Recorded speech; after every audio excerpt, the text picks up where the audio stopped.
Good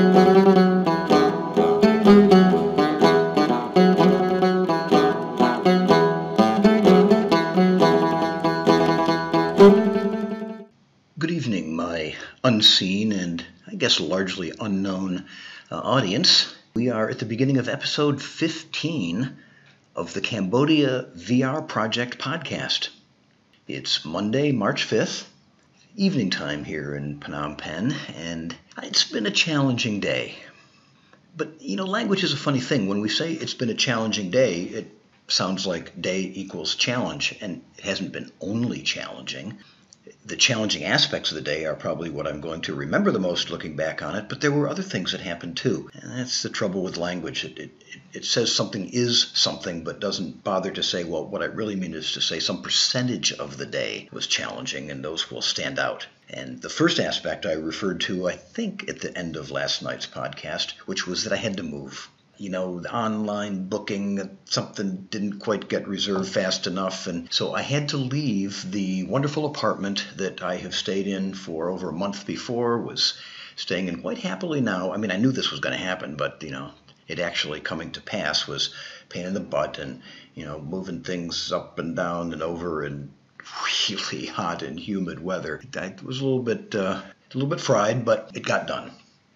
And I am now speaking to you from my new apartment, also in YK Art House. It wasn't like a big move. I had to move across the courtyard, but still I had everything set up just the way I wanted it. Over in my former room, this room is a little bit smaller. I don't like it quite as much. Maybe I'm just not used to it. Maybe there's going to be things that are better about it, but here I am. So that wasn't the real challenge, though. The real challenge was that after I got moved in and cooled down and things, beginning to be set up, and I'm feeling like, yeah, okay, this is going to work. There's a couple errands I had to do, so I figured I'd go over. There is one, I should pause here before I say go over to Aeon Mall. There's one modern mall in Cambodia, Aeon Mall. I think there's another version of Aeon Mall in another part of Phnom Penh, so there might be two Aeon Malls in Phnom Penh. There's one very near me, and it's really, it's like a modern mall from America out of the 1980s, 1990s. The malls are dying off in the U.S. now, but here it's a symbol of being modern, and I'm glad it's here. I'm glad that the people have a place like a modern mall, and they can see the good things about it. I think there's bad things about it too, but anyway, I needed to go over there mostly because I was going to get some cash at the ATM machine, and I've done it before, and I stepped up to, I can never remember which one I used the time before. I should be more systematic about this, and I put my card in, and, what language do you want? English, and main menu, and the only option available at the main menu was something saying cardless withdrawal, and I'm like, well, I put my card in, so I'm not going to do a cardless withdrawal, and it needed some long transaction ID number even to do it, which I didn't have, so I, canceled the transaction. But my card didn't come out of the machine. It's a really awful feeling. I mean, I pushed a few more buttons. I could see my card was not, the machine had eaten my card. And, I'm pretty cool about things here. I've traveled a lot in Asia. I've had pretty weird stuff happen to me. I can take things as they come pretty well. But that credit card is a lifeline, and to lose it, not in a situation where there's a human being that I can deal with and try to make the situation good, but just a dumb, unthinking, light-blinking, goddamn machine. Oh, I was so mad because I was so helpless and so frustrated. Oh, bringing up some of those feelings now. I would say that I probably got there at about maybe 9:30 this morning, and I immediately went to the ATM machine and had this happen to me, and immediately went into my brain was taken over reactively by emotions. As much as meditation and other things that I've done have helped me take things as they come, this one pushed all my buttons, and I lost it. Not lost it in the sense that I went, yelling and screaming through the Aeon Mall, but lost it in the sense that I lost my center. I was an emotionally driven, reactive little machine, and I was afraid to leave the ATM because maybe it was going to put my card out and then someone would steal it, but I couldn't just stand there. I had to go off. I found the main information kiosk there at the mall and told them what had happened, found someone that could speak enough English, hauling him back to the ATM because I didn't want to be away from it. Who knows? Maybe in that 5 minutes that I was away, it did come out and someone stole it. I don't know. And they, put me on the phone. Eventually, I was able to communicate, and I was being. My public demeanor was fairly cool at this point, although I was being insistent. It was like, we need to call the bank. And he called the bank. And I got the guy on there, and he said, oh, yeah, our team will be there on Wednesday. And I'm like, Wednesday? No. I need them to come now. And I probably said it after he was like, well, no, they'll be here Wednesday. And I said, I didn't do anything wrong here. I put my card in your machine, and it isn't giving it back, and I have to have it now. I mean, I was, quite insistent. It didn't do it. He never apologized, never showed one scintilla of human anything, simply said our policy is that we will come da-da-da-da-da-da-da.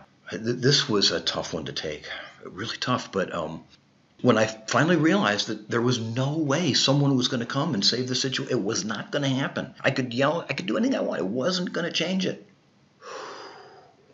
And it was probably, that whole, losing it, that is to say having the machine take my card and not give it back, to it becoming completely and totally clear that no one was going to come in the very near future and fix it. That was probably 45 minutes. Really 45 awful minutes in which I was just, again, my emotions and my amygdala and a whole bunch of circuits that, aren't my best self, just took the steering wheel of the great, vehicle Tom and was driving it for those 45 minutes. But, when I could see that nothing, this was it, I had to now deal with the situation, and Mr. Emotions could do all he wants. It wasn't going to change anything. I took a deep breath and realized that the only thing to do, and I have to get back, I have to contact Joan, we have to immediately cancel that card, and we have to do it in such a way that, that I do have 2 other cards, that they will still be workable. I don't know how I'll get the nerve to ever put it in an ATM machine again, but when I'm in Cambodia, but there you go. That's what I'm thinking, and I got back immediately to the apartment. I called Joan. Fortunately, she was able to answer it. I let out more of my emotions than I should in my call with Joan. I wasn't yelling and screaming at her. I was just telling her, Joan, I can't. In describing the situation, I was more dramatic than I should have been. So my call with Joan was probably another, I got back into emotional Tom again.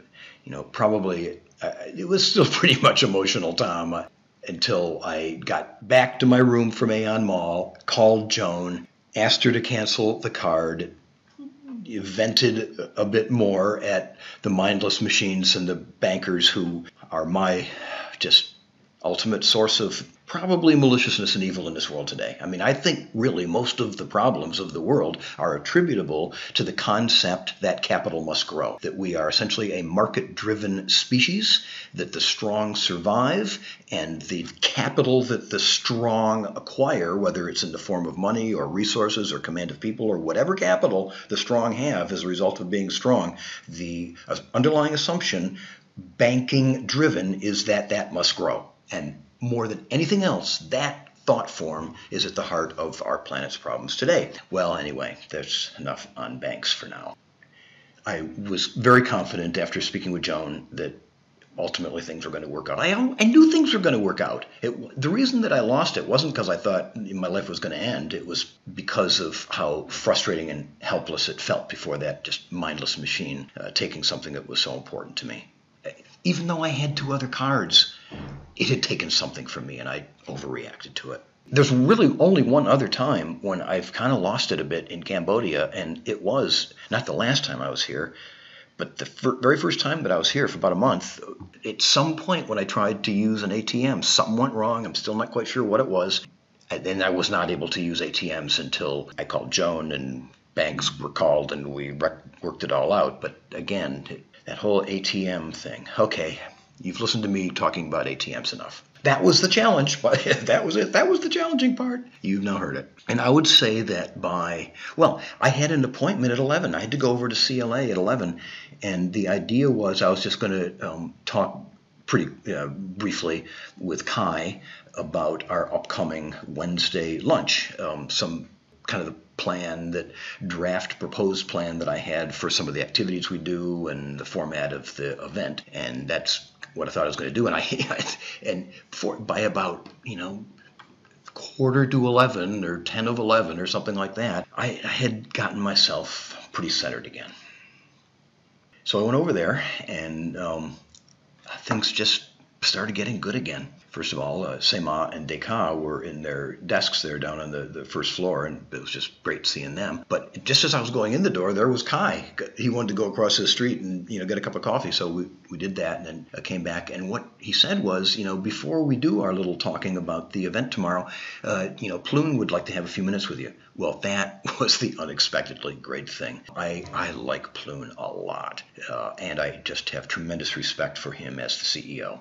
Arn Chornpond, my friend, this inspirational young man who found the artists that somehow survived the Pol Pot years, and out of just his determination, created ways that they would pass along what they knew to young people, so that the cultural traditions of Cambodia have been saved and restored, and the organization grew and did well. And at a certain point, that kind of driven, slightly off-kilter personality often associated with founders needs to be replaced by a different kind of CEO. And so there was another CEO after Arn, and I think Ploon, he might be the third, maybe the fourth, been here for, I'm not good, at least 5 or 6 years. Well, he's the one.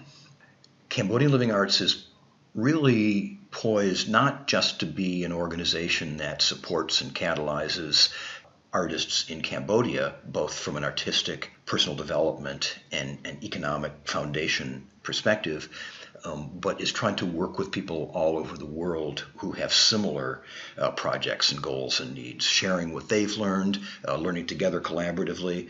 They're a world force for cultural restoration through the use of art in overcoming personal and national tragedies, disasters, traumas, which there are plenty all around the world. So they're an international organization, and Ploon is the CEO with the moxie and whatever the vision that it takes to be the guy leading leading the company right now, leading Cambodian Living Arts. And he's the guy who told me after my first time there, when you come back again, don't just look at Cambodian Living Arts, learn more about what's going on. And that's what I did. He was right. And well, it was just unexpected blessing to get to spend time with him today. There are a couple things he said really stuck in my mind.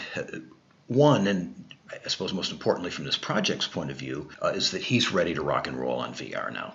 Some of his other colleagues, in particular, an internationally known filmmaker, Rithi Pan, probably easily the most famous Cambodian filmmaker, friend of Ploon's, said, Ploon, you guys at CLA have done tremendous things, but you're behind the curve on technology. You need to be building apps. You need to be using media. You need to be extending your reach in that way. And VR is certainly one of the big coming things. You need to be doing this. So Ploon, he's ready to rock now, and he sees me as the kind of internal consultant advisor who can help them figure out how to do it, to be on their side. His assumption is that they will work with professional media people, but also have some inside capability to both understand to produce on a certain scale, and that I can help them both with the outside and the inside relationships.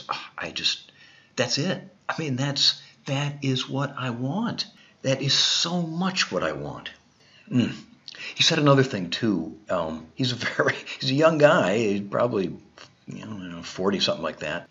But wiser than me, because what he said was how important it is to understand who Cambodian Living Arts really is, what Cambodia really is, to be beyond that initial passionate connection that a guy like Arn Chornpond can make you feel, that a place like Cambodia can make you feel. But if your commitment and your desire to help out and roll up your sleeves and do something is driven by that kind of passion, that's not going to work in the long run. When things don't go quite the way you think they will, you think, hey, don't these guys want me to be helping out? What's really going on here? If that's it, you're just feeding your own passion.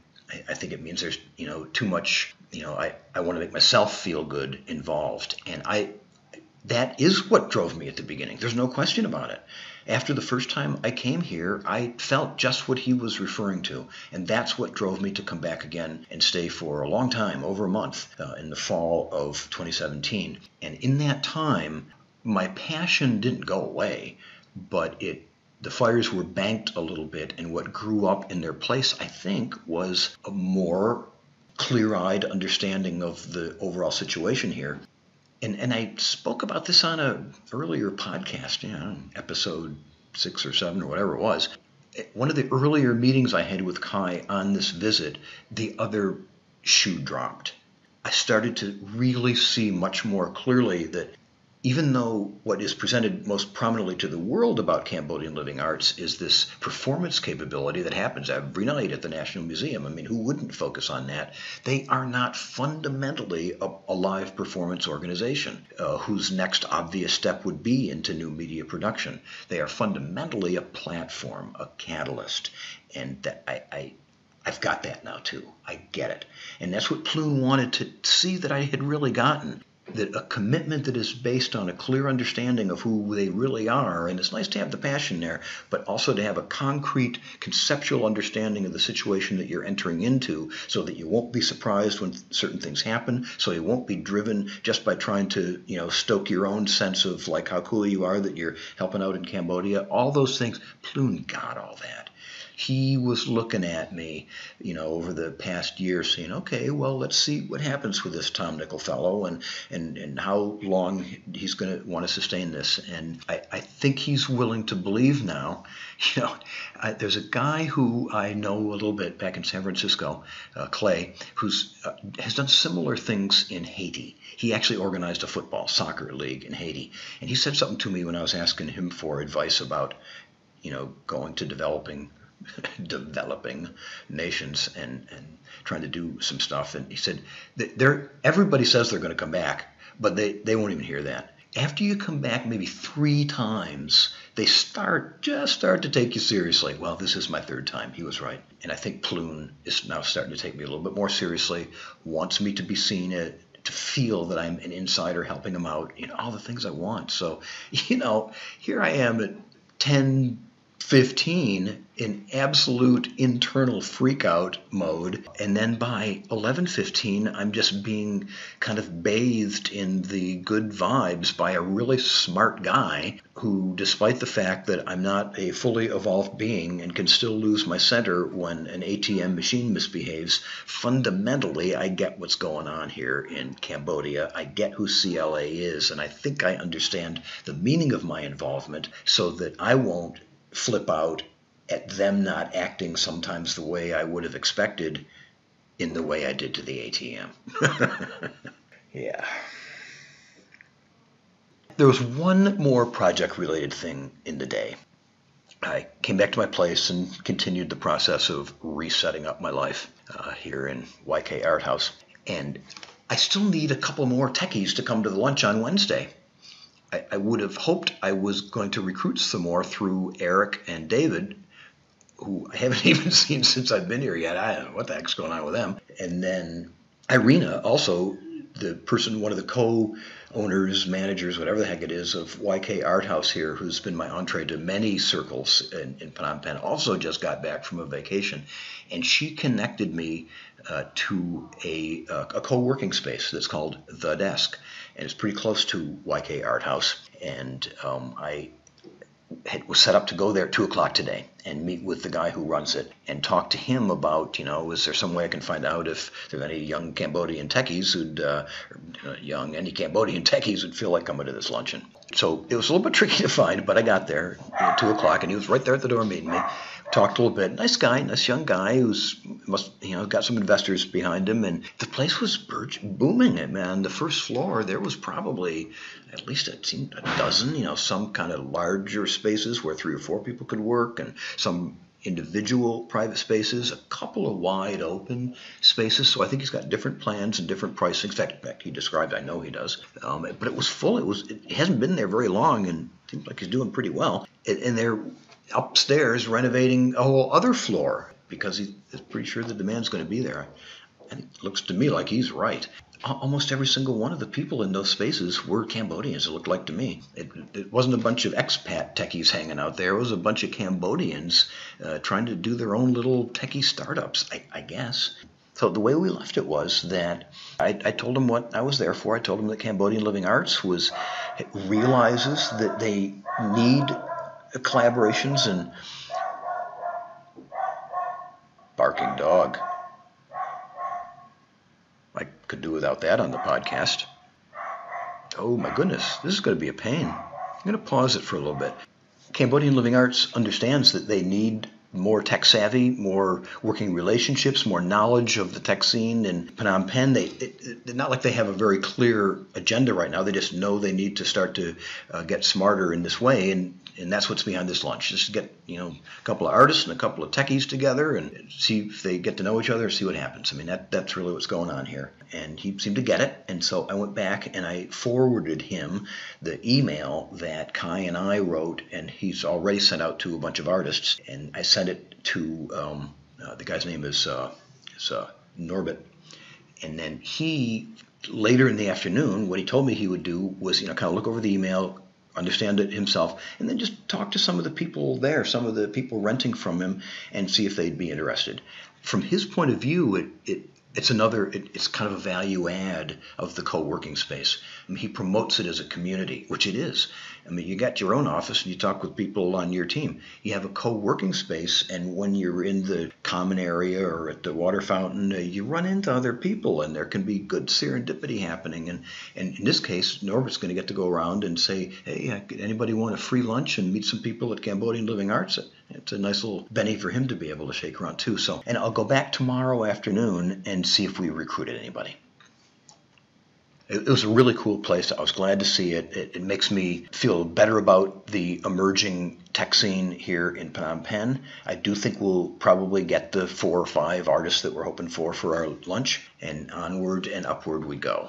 I got back to my room here at, whenever it was, 3 o'clock or something. I rested. I was kind of fried, and I just kind of lay down, took a little nap. When I got up, I knew I had to get back on the horse again. I needed some cash. I took a deep breath and went back to Aeon Mall. I should say, when I woke up, there was a note from Joan that said, cards canceled, it's all going to be fine. Your existing cards should be okay, and don't worry about the other one. So, but again, I had to do it. I went to Aeon Mall. I went to it, obviously, to a different machine. I don't know what made me go to the one I went to, but I went to a different machine, centered myself as much as I could, put another one of my cards in there, and it said, welcome, Tom Nickel.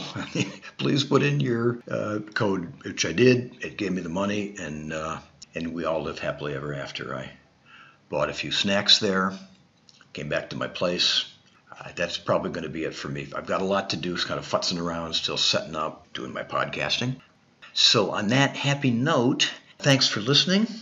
We'll be back again as soon as possible, and I'm hoping I can start to introduce some other sounds other than my own voice into some of these podcasts, and I don't mean barking dogs. I'm trying to schedule some more 360 interviews, so who knows, maybe I can get some little audio snippets off of some of them to spice up things on this podcast just a bit more. We shall see, and if you stay tuned for the next time, you shall see too. In the meantime, this is Tom Nickel from Phnom Penh. Bye for now.